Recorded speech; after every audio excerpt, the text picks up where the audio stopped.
chair in front of him, and you sit behind him.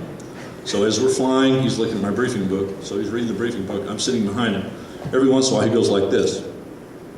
And I reach around the chair and go, You ask me a question, I answer. sit back down.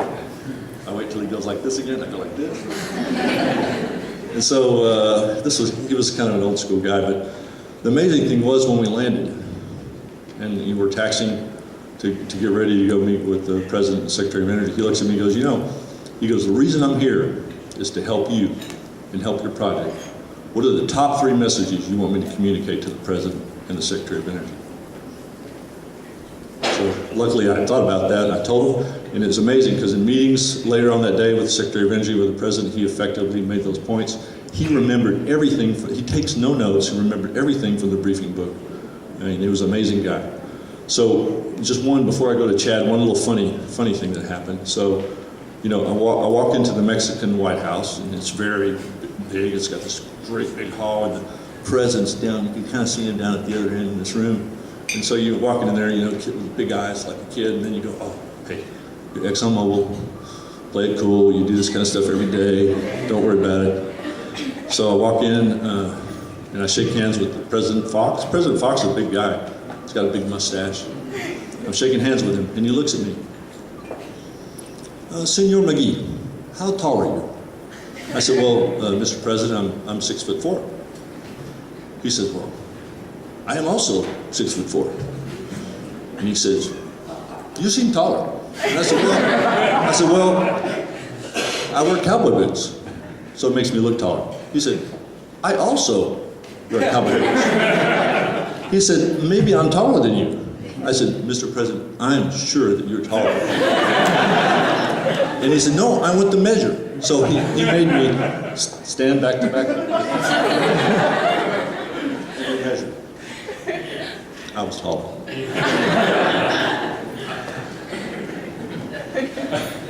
Talk about Chad. Chad is an ExxonMobil operated project. It's in the middle of nowhere. So it is, you can see. Chad, it's in the southern part of Chad, kind of the savanna area of Africa, landlocked. So not only was it a difficult field to develop, we also had to build a pipeline all the way through Chad, all the way through Cameroon to the coast. And here's a picture of that pipeline being constructed through the jungle. The Chad field is about 1 billion barrels, roughly. It's Cretaceous, Jurassic, sandstones, and shales. Kind of has a lot of similarities to Columbus.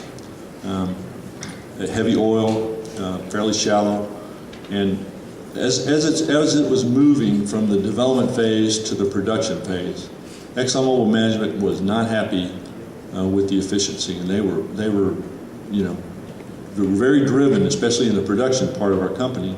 It's all about efficiency. It's all about managing cost. And so they said, we have to improve it. So I came to the project right at the time this transition was happening. And so my third day on the job, the ExxonMobil Production Company Vice President calls me. So I was the Geoscience Optech Manager, and I had a counterpart, Engineering Optech Manager. He calls us both to his office. And he goes through the list of things he's not happy about. And then he just looks at us. He goes, I want you guys to fix it. So that's a good line of sight. Fix it. I mean, clear what he wanted us to do. He wanted to make it more efficient. So the kind of things that were happening on a worldwide basis for a big project like this really weren't that big a deal. I'll give you a couple examples. Things like, we would drill and complete a well, and then we'd have to wait on a manifold or flow line for a couple weeks. Or we would finish the manifold in the flow line, and the wells wouldn't be ready to hook up for a couple weeks.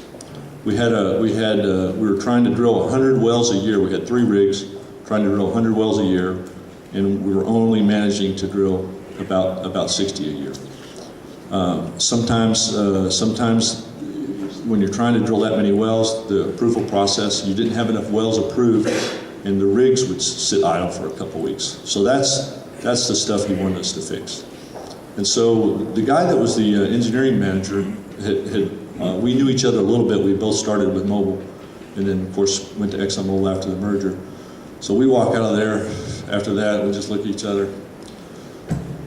You have any ideas? I said, no, I don't either. So we thought of this was on I think it was on a Friday. We thought about it over the weekend. We came back and we sat down and we spent the next 3 days mapping out all the different processes, the drilling process, the the procurement process, everything we could think of, and we quickly saw that we had a serious alignment issue. So we knew we needed to do something quickly, so we agreed. You know what? In that CHAD team, there were 5 teams. There was a Geoscience team, a Reservoir engineering team, a completions team, a surface facilities team, and a drilling team. And so what we decided to do, and there was problems with the alignment between these teams and with, and really with integration, because going from the development company to the production company, it wasn't as smooth as we would have liked. So we decided, instead of me managing just the Geoscience team and the drilling team, and him managing just the 3 engineering teams, that we would together manage all of them. So we managed as a team. So everything came through us. And we didn't ask for permission because, it's kind of our decision. So we just told we called the team together, we told them this is what we're going to do.